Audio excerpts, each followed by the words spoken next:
لوگوں کو نہیں پتا، بہت ساروں، ان کا نام ہے علی بن حسین، حضرت علی بن حسین، یہ امام حسین کے صاحبزادے ہیں۔ قدرت اللہ تعالیٰ کی ایسی ہے کہ یہ میدان کربلا میں بیمار تھے، کیونکہ اللہ نے امام حسین کی نسل چلانی تھی، تو یہ شدید علیل تھے، اٹھ کے کھڑے ہوتے تھے، اتنا تیز بخار تھا کہ گر پڑتے تھے ظاہراً۔ تو امام حسین نے فرمایا بیٹا تو نے نہیں جانا۔ کہا جی آپ میری موجودگی میں جائیں، یہ کیسے ہو سکتا ہے؟ فرمایا نہیں تو نے جانا ہی نہیں، میں جانے ہی نہیں دوں گا۔ تو حضرت امام زین العابدین علیل تھے، امام زین العابدین رضی اللہ تعالیٰ عنہ نے 3 سال تک حضرت علی کی صحبت اٹھائی ہے، بعض روایات میں اس سے زیادہ بھی آیا ہے۔ کچھ لوگوں نے لکھا جب آپ میدان کربلا میں گئے تھے تو 30 سال سے عمر زیادہ تھی، 30 سال سے عمر، اور داڑھی مبارک جو تھی نا آپ کی، جو لوگ شروع سے داڑھی نہیں نہ کٹواتے ان کی زیادہ لمبی نہیں ہوتی، جو شروع سے داڑھی رکھ لیتے ہیں نا، کیا پنجابی میں کہتے ہیں سچی داڑھی، اور ان کو خرشت بھی نہیں کرانا پڑتا، میں نے بھی کبھی نہیں کرایا، ضرورت ہی نہیں پڑی، وہ نہیں کرانا پڑتا اس لیے کہ جو داڑھی شروع سے ہوتی ہے نا وہ اتنی زیادہ بڑی بھی نہیں ہوتی اور پھیلتی بھی نہیں۔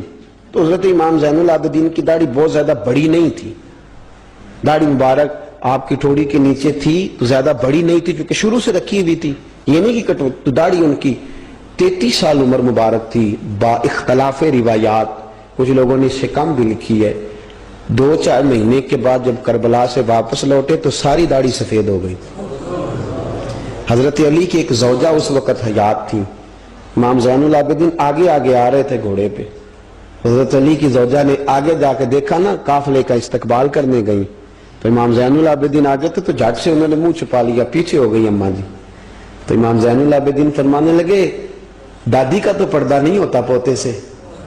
آپ نے کہا انتا زین العابدین، تو زین العابدین ہے اور تیری ساری داڑھی چند مہینوں میں سفید ہو گئی؟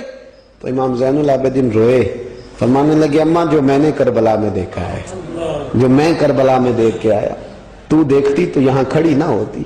امام زین العابدین نے پائے اس بات کے ساتھ، پوری دلیری کے ساتھ، اور امام حسین رضی اللہ تعالیٰ عنہ کی تو شہادت 10 محرم کو ہو گئی نا، 61 ہجری میں معاملہ ختم ہو گیا، لیکن امام زین العابدین ساری زندگی طاغوتی قوتوں سے لڑتے رہے۔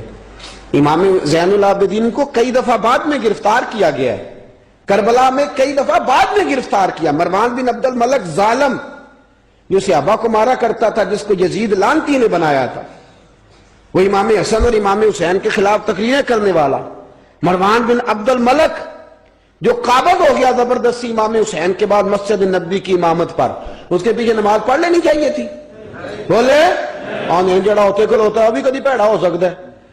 مروان بن عبد الملک مسجد نبی کا امام اور خطیب رہا ہے بڑا عرصہ، امام زین العابدین رضی اللہ تعالیٰ عنہ کے خلاف بڑی بدتمیزی کرتا تھا۔ امام زہری فرماتے ہیں، تابعی بزرگ ہیں، کہتے اس نے امام زین العابدین رضی اللہ تعالیٰ عنہ کو گرفتار کرا کے منگایا اپنے دربار میں، تو پورے ہوا کیا، یہ جو طریقت ہے نا ہماری، ایک مسئلہ یہاں سمجھا دو، یہ جو پیری مریدی ہے، جو بیعت ہے، یہ اسی وقت شروع ہوئی، کیونکہ بادشاہت پہلے جو خلیفہ ہوتے تھے وہ بادشاہ بھی ہوتے تھے، پیر بھی ہوتے تھے، رہنما، سارا کچھ ہی وہ ہوتے تھے، لیکن امام حسن حسین کی شہادت کے بعد جب بادشاہی یزید جیسے لوگوں کے ہاتھ میں گئی نا، تو امام زین العابدین رضی اللہ تعالیٰ عنہ کے گرد جو اللہ اللہ کرنے والے لوگ، دین سیکھنے والے تھے، وہ اکٹھے ہو گئے۔ اب وہ جو بیعت تھی اسی کو آج بیعت طریقت کہا جاتا ہے۔ لوگ اس طرف ہو گئے کہ اب وہاں بیعت کا سلسلہ نہیں رہا، یہ وہی بیعت ہے جو امام حسین رضی اللہ تعالیٰ عنہ، حضرت علی، حضرت ابوبکر صدیق، سب لوگ فرمایا کرتے تھے۔ اب لوگ بڑے اکٹھے ہو گئے، لوگ آیا کرتے تھے، حضرت حسن بصری جیسے لوگ، امام زہری جیسے لوگ، حضرت سعید بن مسیب جیسے لوگ۔ امام زین العابدین نے کربلا کے بعد اپنا مکان مدینے سے باہر بنا لیا تھا، نام علی تھا، لیکن عبادت اتنی کرتے تھے کہ لوگوں نے زین العابدین کہنا شروع کر دیا، عبادت کرنے والوں کی زینت زین العابدین کہنا شروع کر دیا۔ بیٹا پاس سو رہا تھا، گھر میں آگ لگی ہوئی تھی، امام زین العابدین نماز پڑھ رہے تھے، اتنی لمبی لمبی ساری رات سارا دن مصلی پہ رہتے، تو بہت سارے لوگ عقیدت مند ہو گئے۔ تو مروان کو خطرہ ہوا کہ کہیں امام زین العابدین میرے خلاف کوئی محاذ نہ بنا لے، اس نے ایسے ہی الزام لگا کہ امام زین العابدین کو گرفتار کر کے جیل میں ڈال دیا بلا وجہ۔ امام زہری کہتے ہیں میں کھانا لے کے گیا تو امام زین العابدین نے نا وہ بیڑیاں پہنی ہوئی ہیں، ہتھ کڑیاں پہنی ہوئی ہیں، پیروں میں بھی ہاتھوں میں بھی، تو کہتے ہیں میں نے کہا حضور آپ کتنی تکلیف میں ہیں. یہ لفظ میں نے کہا تو میرے شیخ تھے، استاد تھے، پیر تھے. میں رو پڑا. میں نے کہا حضور آپ کتنی تکلیف میں ہیں؟ تو کہنے لگے زوری میرا امتحان ہے، مجھے امتحان دینے دے. میرا رب میری آزمائش کر رہا ہے تو مجھے کرنے دے، تجھے کیا، تو کیوں روتا ہے؟ تو کہا حضور آپ اتنی تکلیف میں ہیں. فرماتے ہیں انہوں نے اللہ اکبر کہہ کے دونوں طرف سے زنجیروں کو پکڑا.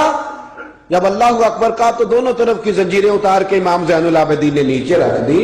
فرمانے لگے میں تو ایک دفعہ اللہ کا نام لوں تو اللہ ساری زنجیریں توڑ دیتا ہے. میں پابند نہیں ہوں، میں پابند نہیں ہوں ان لوگوں کا، میں تو اللہ کی رضا پہ راضی ہوں. امام زین العابدین رضی اللہ تعالیٰ عنہ نے ساری زندگی پرہیزگاری، محبت، پیار، خلوص، وفا اور لوگوں کو دین سکھایا. ساری زندگی اللہ اللہ کا درس دیا. پوری دنیا سے لوگ امام زین العابدین کے پاس آتے. کیا لفظ ادا کر رہا ہوں؟ میں نے پورا مدینہ نہیں کہا، میں نے کہا پوری حکومت نہیں تھی آپ کے پاس. حکومت میں مروان بن عبد الملک تھا، کیونکہ 4 سوا 4 سال 4.5 سال یزید رہا ہے. امام حسین کی شہادت کے بعد صحابہ سارے، اہل بیت النبوت سارے، جتنے بھی حضرات ہوتے تھے پوری دنیا سے جو اہل عقیدت تھے وہ امام زین العابدین کے آستانے پہ حاضری دیتے تھے. سعودیوں نے سارے نشان مٹا دیے ہیں لیکن امام زین العابدین کا گھر ابھی بھی موجود ہے. میں نے الحمدللہ 2 دفعہ اس کی زیارت کی ہے اور مجھے وہاں لوگوں نے بتایا کہ مشینیں لے کے جاتے ہیں لیکن وہاں کوئی مشین چلتی ہی نہیں. ساری زندگی اس مکان کے اندر امام زین العابدین عصر کے وقت مسجد نبوی میں آیا کرتے تھے، عشاء کی نماز پڑھ کے چلے جایا کرتے. ساری زندگی امام زین العابدین نے نماز میں، عبادت میں، ذکر میں، فکر میں. شمر جو تھا نا، ایک اس کے بارے میں روایت ہے، ایک عمر بن سعد کے بارے میں. جب مختار کے فوجی لگے نا پیچھے کہ ہم نے مارنا ہے امام حسین کے قاتلین کو، تو اس کے شمر کے پیچھے بھی لگے. تو یہ مدینے آ کے چھپ گیا تھا. اس کے پیچھے لگے تو یہ بھاگا، امام حسین پہ پانی بند کرنے والا. اور حضرت علی رضی اللہ تعالیٰ عنہ کے پوتے حضرت علی اصغر کے گلے میں تیر چلانے والا. یہ جب بھاگتا بھاگتا آیا نا تو امام زین العابدین کے خیمے میں جا گھسا.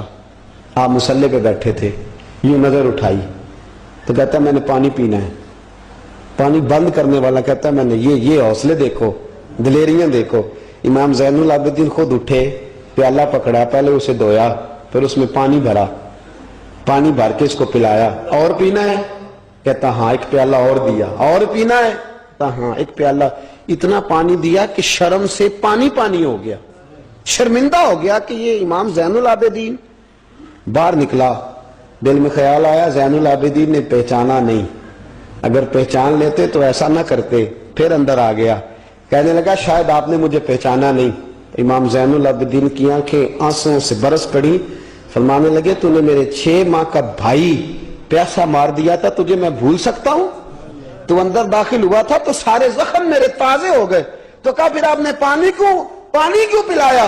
فرمانے لگے پانی بند کرنا تیرے جیسے لوگوں کا طریقہ ہے اور دشمنوں کو پانی پلا دینا نانا محمد کی سنت ہے جو میں نے ادا کی ہے. یہ میرے نانا کا طریقہ ہے جو میں نے ادا کیا.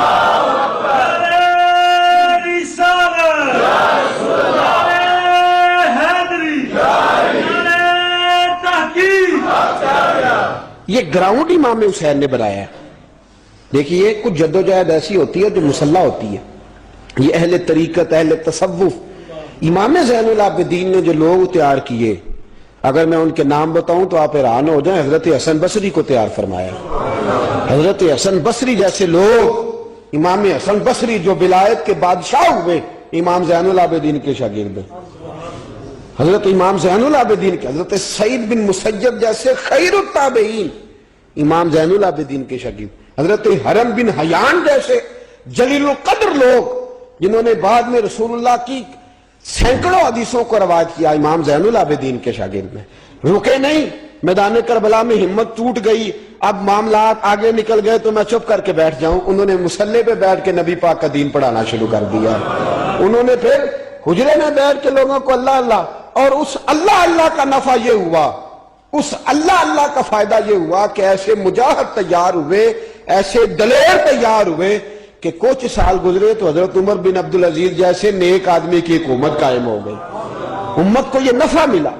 نیک لوگ آپ دیکھیں نا، اگر سارا زمانہ برائی سے بھرا ہوا ہے تو کیا اس کو چھوڑ دیا جائے گا؟ ٹھیک ہے کریں سارے. آپ 5 آدمی صحیح کر دیں، آپ 3 آدمی ٹھیک کر دیں، اپنا کردار تو ادا کریں، اپنا آپ اس کے اندر کردار، تو امام زین العابدین رضی اللہ تعالیٰ نے اپنا کردار ادا فرمایا.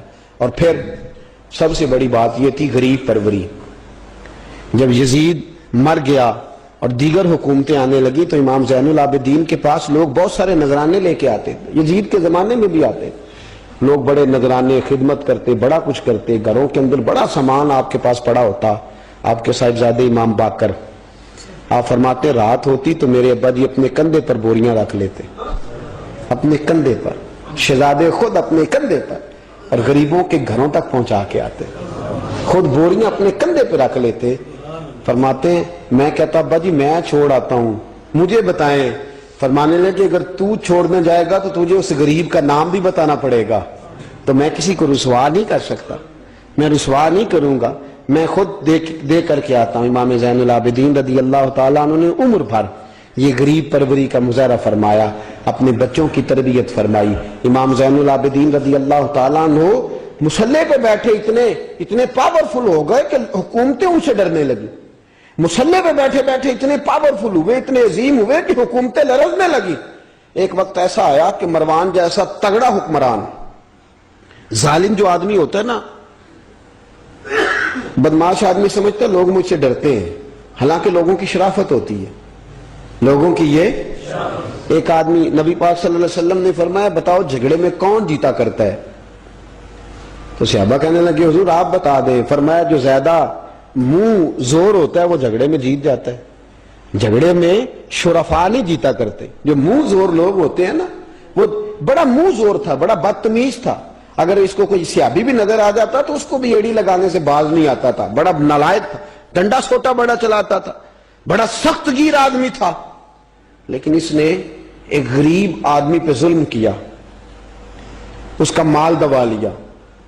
تو امام زین العابدین تھے نا، حضرت علی کے پوتے، اگرچہ بیٹھے تھے اندر حجرے میں بیٹھے تھے، آپ بظاہر تصوف طریقت کی خدمات سر انجام دے رہے تھے، لیکن اس شخص نے آ کے رویا، کہنے لگا حضور میرا اس نے مال دبا لیا ہے. تو امام زین العابدین نے چھڑی ہاتھ میں لی اور چھڑی ٹیکتے ہوئے مروان کے دربار میں پہنچے. کہنے لگے اس غریب کا مال تو نے لیا ہے؟ تو نے لیا اس کا مال؟ کہنے لگا میں گورنر ہوں. جب اس نے کہا نا زبردستی میں گورنر ہوں، تو وہ شخص کہتا ہے امام زین العابدین کے ہاتھ میں چھڑی تھی، زور سے فرش پر ماری. کہنے لگے انا ابن حسین، اگر تو گورنر ہے تو میں حسین کا بیٹا ہوں، میں حسین کا بیٹا ہوں، میں حسین کا بیٹا. 3 دفعہ امام زین العابدین نے یہ جملے کہے نا، تو گورنر ہے تو میں حسین کا بیٹا ہوں، پتہ ہے نا.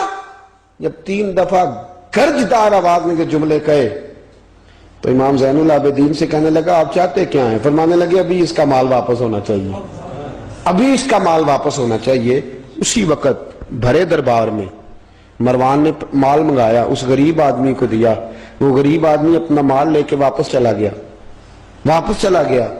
تو امام زین العابدین بھی لوٹے. لوگ مروان سے کہنے لگے تو اتنا دلیر بنتا ہے، ایک صوفی آدمی جس کے ساتھ بندہ بھی کوئی نہیں، ایک غریب آدمی کھڑا ہے، ہاتھ میں ڈنڈا ہے، کوئی اسلحہ نہیں، کوئی تلوار نہیں، کوئی خنجر نہیں، تو ڈر کیوں گیا ہے؟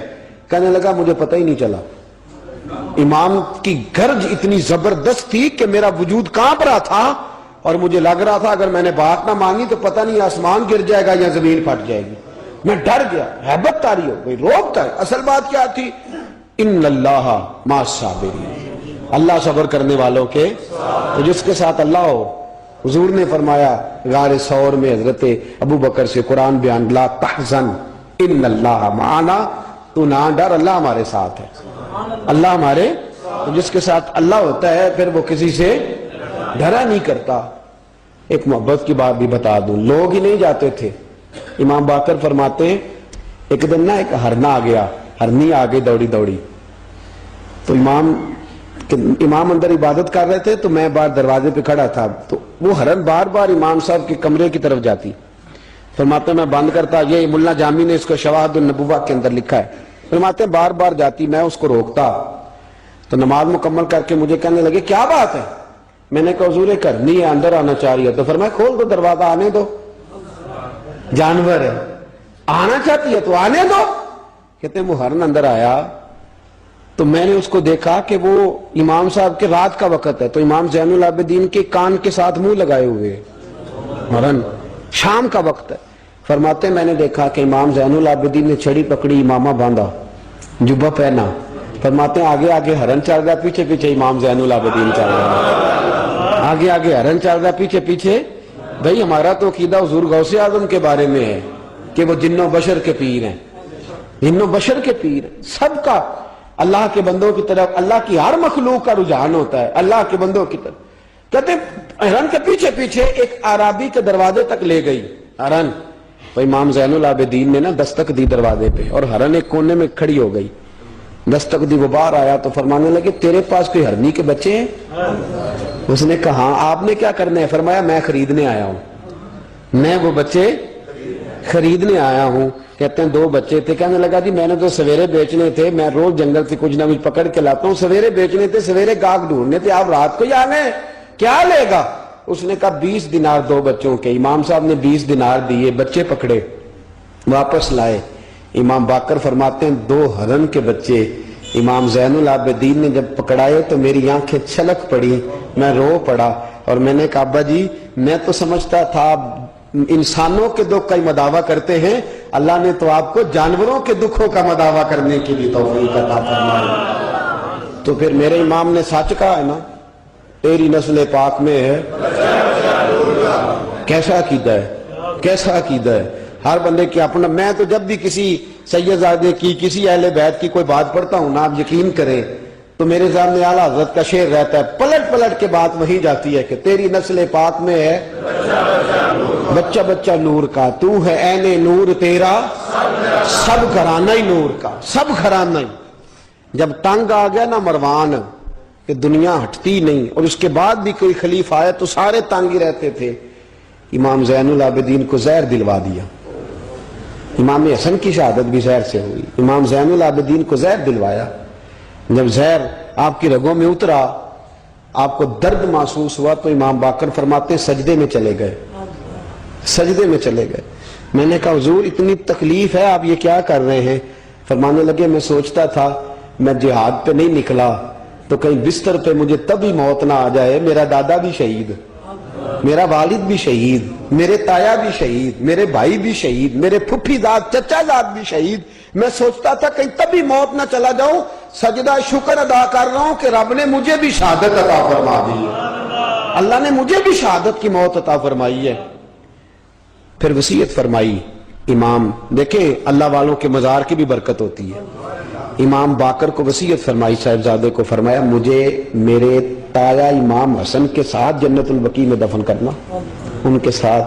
تو کہتے میں نے کہا ابا جی وہاں تو جگہ ہی نہیں، روتے ہوئے میں نے کہا، کہنے لگے تو جا کے تلاش کرنا، جگہ مل جائے گی۔ فرماتے میں پہلے جنت البقیع جاتا تھا تو قبریں ساتھ ساتھ ملی ہوئی نظر آتی تھی، امام زین العابدین کے وصال کے بعد گیا تو مجھے پوری قبر کی جگہ نظر آئی، پوری جگہ جس کو میں پہلے تھوڑا سمجھا کرتا تھا وہ پوری جگہ ملی۔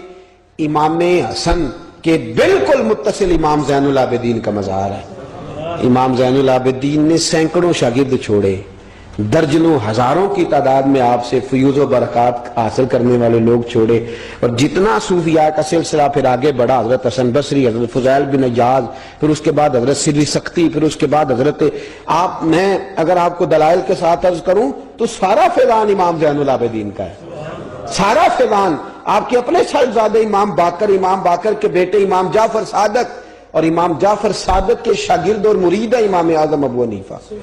جتنی شاخیں علم کی پھیلی، جتنی شاخیں پھر اس کے بعد طریقت کی پھیلی، علم حدیث کی پھیلی، وہ ساری امام زین العابدین کا فیضان ہے، اور آج تک امت مسلمہ کے اندر امام زین العابدین کا فیضان جاری ہے، اور انشاءاللہ صبح قیامت تک جاری رہے گا۔ علمی فیضان بھی، روحانی فیضان بھی، اور دنیا میں جتنے سعادات پائے جاتے ہیں وہ بھی امام زین العابدین کی اولاد ہے۔ امام حسین کی ساری اولاد امام زین العابدین سے ہے۔ اللہ تبارک و تعالیٰ نے کس قدر فضل فرمایا۔ امام حسین کے ایک بیٹے ایک میدان کربلا میں موجود رہے، امام زین العابدین۔ یزید کے 14 بیٹے تھے، بچے تو ان کے بھی ہوئے ہوں گے، بات آگے۔ اور یزید کا ایک بیٹا بڑا نیک بھی تھا جو یزید کے بعد تخت نشین ہوا، اور بیٹھتے ہی اس نے کہا کہ میں اس تخت پہ نہیں بیٹھ سکتا، جس تخت کے پائے میں امام حسین کا خون موجود ہو. اور میں نہ میرا باپ اس قابل تھا نہ میں اس قابل ہوں. یخرج الحی من المیت و یخرج المیت من الحی. اللہ زندوں سے مردے، مردوں سے زندے، اچھوں سے برے، بروں سے اچھے پیدا کر دیتا ہے. امام یزید کا بیٹا کہنے لگا کہ میں نہیں اس قابل کہ یہاں 40 دن اس نے کہا میں 40 دن دیتا ہوں، اپنا حکمران بنا لو. اس کے بعد وہ تخت سے نیچے اتر گیا. نیک بھی ایک بیٹا تھا لیکن پھر بھی یزید کی نسل آگے نہ بنی. نہ زیاد کا وہ ستم رہا نہ یزید کی وہ جفا رہی. جو رہا تو نام حسین کا جسے زندہ رکھتی ہے کربلا. جو رہا تو نام، اور انسان کو بیدار تو ہو لینے دو. ہر شخص پکارے گا ہمارے ہیں حسین. حضرت مولا علی شیر خدا کرم اللہ تعالیٰ وجہ الکریم فرماتے ہیں نبی پاک ایک سفر پہ گئے تو مجھے اپنا نائب بنا کے مدینے میں چھوڑ گئے حفاظت کے لیے. میری باتوں کی سمجھ تو آ رہی ہے نا آپ حضرات کو؟ حضور مجھے چھوڑ گئے. کہتے ہیں میرے پاس مال غنیمت کے تھوڑے سے پیسے تھے. میں سونے کا ایک ہار لایا، ایک لاکٹ لایا اور سیدہ فاطمہ کو تحفہ دیا. پہلی دفعہ سونے کا ہار انہوں نے پہن لیا. نبی پاک علیہ السلام کا طریقہ مبارکہ یہ تھا کہ حضور جب سفر پہ جاتے تھے تو سب سے آخر میں سیدہ فاطمہ کے گھر جاتے اور جب واپس آتے تو سب سے پہلے آتے، سب سے پہلے. حضرت علی کہتے ہیں قاصد آیا، اس نے آ کے بتایا کہ کل نبی پاک واپس آ جائیں گے. سیدہ فاطمہ بڑے دنوں سے انتظار کر رہی تھی کہ حضور آئے نہیں، اتنے دن ہو گئے. جب جا کے بتایا نا کہ کل حضور آئیں گے تو کہتے سیدہ نے صبح سے صفائیاں شروع کر دی. کھانا پکایا اپنے محبوب کے لیے، حضور کے لیے بہترین کھانا بنایا اور بہت ساری تیاری کی. کہتے ہیں حضور آئے حسب روایت، حسب عادت، وہی مبارک عادت جو محبوب کی ہمیشہ سے تھی. نبی پاک آئے، پہلا قدم سیدہ فاطمہ کے گھر میں رکھا، السلام علیکم کہا اور سیدہ نے وعلیکم کہا تو حضور نے ان کا چہرہ دیکھا تو واپس چلے گئے. حضرت فاطمہ رونے لگ گئی. مولا علی شیر خدا کہتے ہیں میں گھر آیا تو بی بی صاحبہ زاروں قطار رو رہی. فاطمہ کیا ہوا؟ کالی پتہ نہیں، حضور سلام لیا واپس چلے گئے، ایسا کبھی ہوا ہی نہیں، پتہ تو کریں. شیر خدا کہتے ہیں میں مسجد میں گیا تو نبی پاک بھی ایک کونے میں بیٹھ کے رو رہے تھے. میں نے کہا یا رسول اللہ آپ یہاں رو رہے ہیں، فاطمہ وہاں رو رہی ہے، بات کیا ہے؟ تو نبی کریم علیہ السلام نے فرمایا وہ میری بیٹی ہو کے سونا پہنتی ہے. اگر فاطمہ بھی سونے سے پیار کرے گی تو امت کی غریب بیٹیاں کدھر جائیں گی؟ وہ بھی سونا پہننے لگ گئی ہے. وہ بھی اگر یہ کام کرے گی تو غریبوں کی بچیاں کس کے طریقے پہ چلیں گی؟ وہ بھی سونا پہنتی ہے. حضرت علی کہتے ہیں میں نے کہا یا رسول اللہ انہوں نے نہیں پہنا، وہ تو میں نے لا کے دیا ہے، انہوں نے خواہش نہیں کی. تو محبوب نے فرمایا اسے جا کے بتاؤ. حضرت فاطمہ الزہرا رضی اللہ تعالی عنہا کو جا کر کے بتایا گیا کہ محبوب پاک تو اس بات سے آپ سے ناراض ہے. حضرت فاطمہ نے اسی وقت سونا اتارا، کہا علی جو مدینے میں سب سے غریب گھر ہے اسے دے آ جا کے. بھائی نبی پاک نے انہیں سادگی میں رہنا، پاکیزگی میں رہنا سکھایا، انہیں حسن سکھایا، انہیں عبادت سکھائی. نبی پاک علیہ السلام، یہ تو ساری دنیا بیان کرتی ہے کہ امام حسین نبی پاک کے کندھے پہ بیٹھ جاتے تھے سجدے کے عالم میں تو 72 تسبیحیں حضور پڑھتے تھے. پتہ ہے حضور سکھاتے کیا تھے؟ نبی پاک امام حسین کو سجدہ کرنا سکھا رہے تھے. حضور سجدہ کرنا سکھا رہے تھے. سجدہ کرنا. پورے کربلا میں، پورے کربلا کے واقعے میں کسی جگہ بھی امام حسن اور امام حسین نے کسی ایک مقام پہ بھی یزیدیوں سے کوئی مطالبہ نہیں کیا، کوئی بات نہیں منوائی، کہا جو تمہاری مرضی. ایک بات صرف کی، ایک گزارش، توجہ ہے میری بات پر، ایک بات صرف کی، ایک مطالبہ رکھا. جب 9 محرم کو عمر بن سعد نے، شمر نے، ان سب نے کہا نا کہ حسین یہاں اب بات ختم ہو گئی، یا بیعت کرو یا جنگ کرو، تو امام حسین نے فرمایا مجھے ایک رات کی مہلت دو. علی کے بیٹے مہلت مانگ سکتے ہیں؟ بولے نا یار، مہلت مانگتے تھے وہ، کیا ضرورت تھی؟ امام حسین نے فرمایا مجھے مہلت دے، ایک رات رہ گئی ہے، میں راج کے سجدے کرنا چاہتا ہوں. سجدوں کے لیے مہلت مانگی، سجدوں کے لیے. توجہ ہے میری بات پر؟ محفلیں لمبی، نمازیں چھوٹی. 24 گھنٹے آپ کسی کو بٹھا لیں باہر، وہ بیٹھا رہے گا، گپے لگائیں. نماز کا ٹائم ہوگا تو پتہ نہیں کیا ہو جاتا ہے، لوگوں دوڑ گئے، او ہو نماز پڑھنی پڑ جائے گی. ایسے لگتا جیسے کوئی بہت مشکل مرحلہ آن پڑا. بھائی کربلا والوں کا تو پیغام ہی نماز ہے, ان کا تو طریقہ ہی نماز ہے.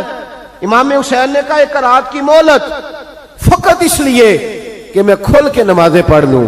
ساری رات بڑی باتیں تھی نا, بڑی باتیں. سیدہ زینب سے دکھ سکھ کر سکتے تھے ساری رات, امام زین العابدین کو بڑی باتیں بتا سکتے, بڑا کچھ ہو سکتا تھا. لیکن امام زین العابدین کہتے ہیں ساری رات حسین ابن علی نے سر سجدے سے نہیں اٹھایا.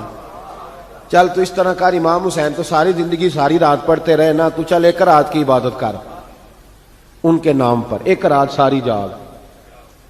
نہیں نا تسی ہاں کی تھی, ایک رات کہی ہے میں نے. بڑا مشکل ہے ہمارے لیے. آپ یقین کریں مسلح, اور پھر کسی نے ہمیں کان میں بتا دیا ہے کہ تسی نسبت آ لے ہو, تسی بخشے ہو. اے کوئی پکی گل دس گیا ساری, اس میں کوئی شک نہیں کہ نسبت سے بخشے جائیں گے. لیکن امام حسین ڈائریکٹ نواسے ہیں نبی پاک کے. اگر وہ نسبت کے باوجود بھی ساری ساری رات نماز پڑھتے ہیں, تو کس قسم کا نسبت والا ہے کہ 10 محرم کو بھی تیری ساری قضا ہو جاتی ہے, ساری قضا چھٹی, ہم نسبت والے ہیں. بس نسبت کا یہ معیار ہوتا ہے. نسبت کا معیار یہ ہوتا ہے کہ جو محبوب نے کیا وہ ہم نے کر کے چھوڑنا ہے, وہ کام کرنا ہے. اور پھر اہل بیت نبوت کا اسوہ حسنہ پردہ ہے, پردہ. بڑی گمراہی آ گئی ہے امت میں. اب جو بچی MA MBA کر لیتی ہے, وہ سب سے پہلے یہ مطالبہ کرتی ہے کہ ہمارے حقوق برابر کے. اسلام نے عورت کو برابر کے حقوق نہیں دیے, عزت والے حقوق دیے. کون سے حقوق دیے بولیے؟ میں ایک یونیورسٹی میں تھا تو ایک بچی نے پیغام دیا, کہنے لگی جی, بچیاں بھی تھی پردے میں بیٹھی ہوئی, لیکچر یونیورسٹی میں ہو رہا تھا, تو اس نے کہا جی عورت کا تو گھر ہی کوئی نہیں ہوتا, عورت کا تو گھر ہی کوئی نہیں, تو ہم کدھر جائیں؟ میں نے کہا چلیں ادیبانہ انداز میں یہ بات درست ہے, لیکن حکیمانہ انداز میں درست نہیں. عورت کی تو اللہ تعالیٰ نے ذمہ داری بڑی شاندار رکھی ہے. جب تک باپ جوان ہوتا ہے نا, توجہ ہے میری بات پر, جب تک باپ جوان ہوتا ہے تو بیٹی اس کے گھر رہتی ہے, اور جب بچی جوان ہوتی ہے, ابا تھوڑا بوڑھے ہونے لگتا ہے نا, تو اللہ تعالیٰ خامند کی ڈیوٹی لگا دیتا ہے عورت پر. اور جب خامند تھوڑا بوڑھا ہونے لگ جاتا ہے تو بچے جوان ہو جاتے ہیں. تو میں نے کہا بی بی تو سمجھی نہیں, تو کہتی ہے میرا گھر کوئی نہیں. رب کریم نے تو تیرا محافظ ہمیشہ جوان آدمی کو رکھا ہے, جوان کو, کبھی باپ کو, کبھی بھائی کو, کبھی بیٹے کو, کبھی شوہر کو. تو یہ کیسے؟ اسلام نے تو تیرے لیے جوان خون تیرا محافظ رکھا, اگر تو سمجھے. حضرت فاطمہ نے ساری زندگی پردے میں گزاری, ان کا ننگا سر کبھی سورج نے بھی نہیں دیکھا. یہاں اللہ خیر کرے دینداروں کی بچیاں پردہ نہیں کرتی, حاجیوں نمازیوں کی بچیاں پردہ نہیں کرتی. کپڑے استری نہ ہو تو گھر میں جھگڑا شروع ہوتا ہے, اور بی بی پردہ نہ کرے تو پرواہ کوئی نہیں. حضرت عبداللہ بن سہل ایک تابعی بزرگ ہے, نام یاد رکھنا. عبداللہ بن سہل کہتے ہیں سیدہ زینب جب کربلا سے واپس آئیں تو وہ میری پڑوسن تھیں. 15 سال کہتے ہیں میں ان کا پڑوسی رہا ہوں, 15 سال. 15, امام شورانی نے اس کو لکھا ہے, 15 سال میں حضرت زینب کا پڑوسی رہا. کبھی ہوتا ہے نا کہ بی بی برقع پہن کے باہر نکل آتی ہے, بازار جانا ہے, دوائی لینی ہے, کوئی کام ہے. کہتے ہیں 15 سال میں پڑوسی رہا, پر میں نے پردوں میں چھپی ہوئی زینب بھی کبھی نہیں دیکھی. ہوتا نا برقعے میں بندہ بی بی دیکھ لیتا ہے, میں نے پردے میں چھپی ہوئی بھی بی بی کبھی نہیں دیکھی. تو کربلا والوں کا تو طریقہ پردہ ہے, ان کا طریقہ.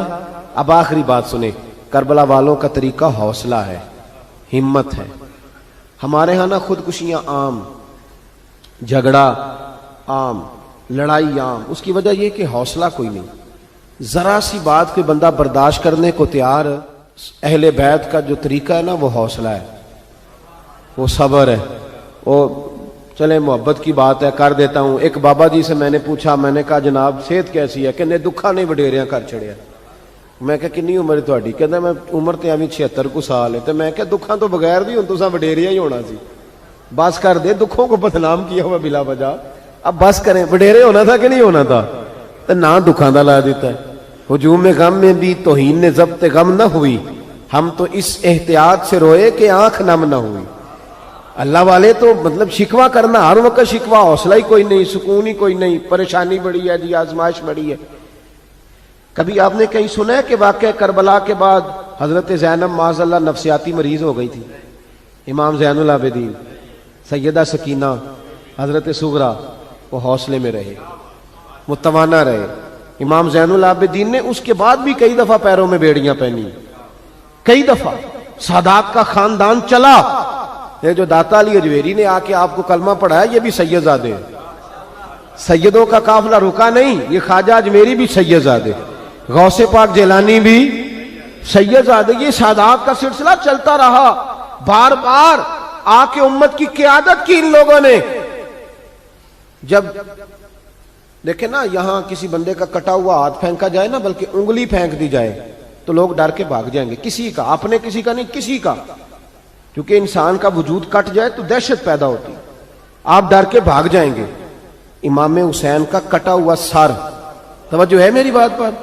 ذرا غور کرنا، بندے کا سر کٹ جائے، ہم سنتے ہیں بات پر غور نہیں کرتے۔ دھاڑ ان کا پڑا تھا کربلا میں، کٹا ہوا سر، زلفیں، پگڑی، کٹا ہوا سر نیزے پہ، آگے آگے سر جا رہا ہے، پیچھے سیدہ زینب جا رہی، با پردہ یزید کے دربار میں پہنچی، بی بی صاحبہ پردے میں بیٹھ گئی۔ یزید کہنے لگا دیکھ لو اللہ نے مجھے عزت دی اور میرے دشمنوں کا معاذ اللہ کیا حال ہوا۔ جب اس نے یہ کہا نا تو حضرت نعمان بن بشیر صحابی بیٹھے تھے، اور ساتھ کہتے ہیں میرے ایک نابینا صحابی بھی بیٹھے تھے۔ حضرت نعمان بن بشیر کہتے ہیں کہ جب اس نے یہ کہا نا کہ اللہ نے مجھے عزت دی اور نقل کفر کفر نہ باشد، میرے دشمنوں کا یہ حال ہوا، تو کہتے ہیں سیدہ زینب وہاں سے اٹھ کے کھڑی ہو گئی، با پردہ سیدہ زینب کھڑی ہوئی، اور فرماتے ہیں اس طرح نہیں کھڑی ہوئی کہ بیویاں روتی ہیں تو کہتی ہیں ہائے یہ ہو، اس طرح نہیں، حوصلہ، ہمت، اور جس طرح کوئی سیاںا خطیب خطبہ پڑھتا ہے اس طرح سیدہ نے خطبہ پڑھا، پہلے اللہ کی حمد کی، پھر نبی پاک پہ درود پڑھا، اور پھر قرآن پاک کی آیت پڑھی وَتُعِزُّ مَن تَشَاءُ وَتُذِلُّ مَن تَشَاءُ، یہ آیت پڑھی۔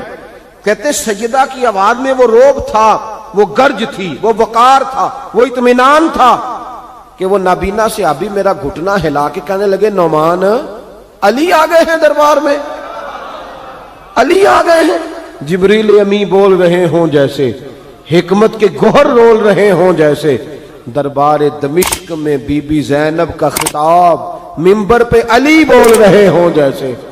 کہا یہ تو حضرت علی کی آواز، علی آ گئے کیا، علی آ گئے؟ سیدہ زینب فرمانے لگی یزید تیری حکومت ہے تو تو کہتا ہے کہ اللہ نے تجھے عزت دی، ذرا وقت بدلنے دے، ذکر تیرا بھی ہوگا پر تجھ پر لوگ لعنت برسائیں گے، اور جب میرے حسین کا ذکر ہوگا تو خطیب جمعے کے خطبے میں ذکر کیا کریں گے، خطبوں میں میرے نام۔ بھائی حوصلہ پیدا کرے زندگی میں، ہمارے اندر حوصلہ نہیں رہا، حوصلہ نہیں، توانائی نہیں، ذرا ذرا سی بات پہ ہم بگڑتے ہیں، ناراض ہوتے ہیں، اپنی طبیعتوں کو اکٹھا کریں۔ پہلا سبق یہ عرض کیا ہے کہ اہل بیت سے پیار کریں، بحث چھوڑ دیں، صحابہ سے پیار کریں اور بحث، نبی پاک کا میلاد منائیں اور بحث کرنی چھوڑ دیں۔ اور دوسری بات یہ کہ اہل بیت کا طریقہ فقر و فاقہ ہے، ان کا طریقہ سخاوت ہے، ان کا طریقہ پردہ ہے، ان کا طریقہ عبادت ہے، ان کا طریقہ حوصلہ ہے۔ حوصلہ مند زندگی گزاریں، توانائی والی زندگی گزاریں۔ اور پھر اہل بیت نبوت کا اسوہ حسنہ پردہ ہے، پردہ۔ بڑی گمراہی آ گئی ہے امت میں۔ اب جو بچی ایم بی اے کر لیتی ہے وہ سب سے پہلے یہ مطالبہ کرتی ہے کہ ہمارے حقوق برابر کے۔